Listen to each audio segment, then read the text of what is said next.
Coast. They thought the Husky had chosen the wrong moment to become aggressive. He hadn't chosen aggression at all. The first time it happened, Lena Vasquez assumed it was a fluke. Coast. Her daughter Sophia was 3 years old and had been reaching up to touch the Siberian Husky's face. She did this constantly, the way toddlers treat large dogs. As living furniture, they have claimed, Coast. And Blaze had moved his head away and then pressed his nose firmly against Sophia's stomach and held it there, while Sophia giggled and tried to push him off. Coast. Lena watched this from 4 feet away. She did not call it a fluke the second time. The second time, Blaze did the same thing, same spot nose to the girl's abdomen, holding position unmoved by the child squirming. By the third time, she called her husband, Raul. Coast. He keeps touching her stomach. The same spot, he doesn't stop. Raul was a mechanical engineer and processed situations systematically. He said, has he ever been rough with her? No, never, not even close. Then it's probably just attention seeking. He's learned it gets a reaction. Coast. Lena wrote that down mentally. Raul had spent more time with dogs growing up than she had. He knew the patterns. Attention-seeking behavior in highly bonded dogs was common, especially when a child's interaction style produced reliable responses. Coast. Blaze was pressing his nose to Sophia's stomach because Sophia always reacted to it. Conditioning. Lena's sister, who visited that weekend, watched it happen from across the room and said, that dog is being possessive. You need to correct it before she gets bigger. Coast. 3 adults. 3 frameworks. All of them pointed the same direction? Coast. Blaze was redirected with a sharp verbal correction every time he pressed his nose to Sophia's stomach. He would pause for a few seconds and then do it again. He was not distracted by the corrections. He did not seem to register them in the way a correction is supposed to register. Coast. He returned to the same spot on the girl's abdomen with the same deliberate focus, as if the correction was noise and the mission was the only signal. Coast. Lena moved him to a stay position across the room when she noticed it happening. He held the stay for 14 seconds, then got up and went directly back to Sophia and pressed his nose to her stomach. Coast. That night, Lena told Raul she was making an appointment with the vet to discuss the behavior. She was not comfortable with it. If you stay for stories about what animals sense before we do, you're in the right place. Subscribe so you don't miss the next one. She did not make that appointment. Coast.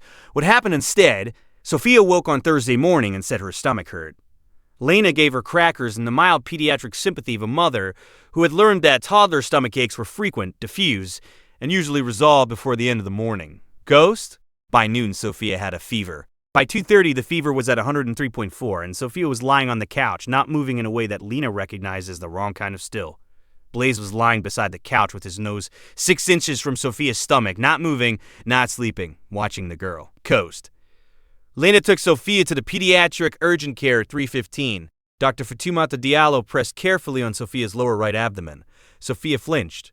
Dr. Diallo pressed again, softer, and watched Sophia's face. She sent them directly to the pediatric surgery unit at Children's Hospital. Coast? The appendix had been inflaming for 4 to 5 days. The surgical team operated that evening. Dr. Clarence Webb, pediatric surgery 12 years, told them after the procedure that the appendix had been hours from rupture. The clinical symptom presentation in toddlers, he explained, is notoriously subtle. Coast. Low fever, general discomfort, behavioral changes.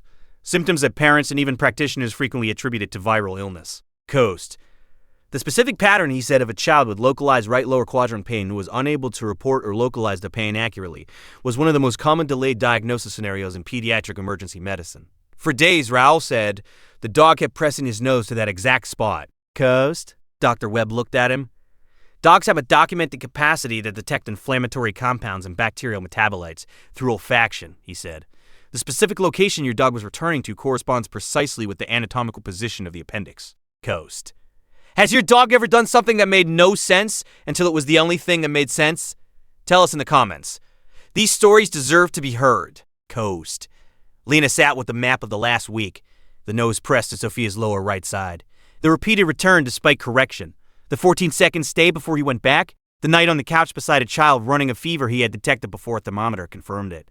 She had been correcting the diagnosis. Coast. Sophia came home on a Sunday. She walked through the front door slowly, still tender. And Blaze came to her and pressed his nose gently, briefly to the left side of her stomach this time. He exhaled. He walked to his bed and lay down. Coast. Every guardian deserves to be recognized, even the ones who never ask for anything in return. If stories like this matter to you, subscribe so you never miss the next one. Coast. Sophia padded over and sat down next to him. She put her head on his side. He did not move. His breathing slowed. Sophia fell asleep there, her ear pressed to the dog's ribs, the sound of his heartbeat the most reliable thing in the room. Coast. The next story involves a dog who started waking the family every night at the same time for 11 days. In the morning, they finally understood why. Coast. Raoul sat with Blaze on the floor that night. The house was quiet. Sophia was sleeping in her bed for the first time since the hospital, the surgical site, still tender. The way she shifted in her sleep, slightly careful.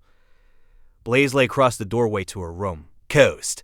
He had chosen the angle himself. Nothing came in from the hall without going through him. Coast. Raoul thought about 14 seconds. The hold to stay, then the return. He had timed it once without meaning to time it. 14 seconds between correction and mission. The pause of a dog who has registered the instruction and waited against the thing he knows and returned to the thing he knows. Coast. He did not fully understand what Blaze knew. He knew it was more than what he had given credit for.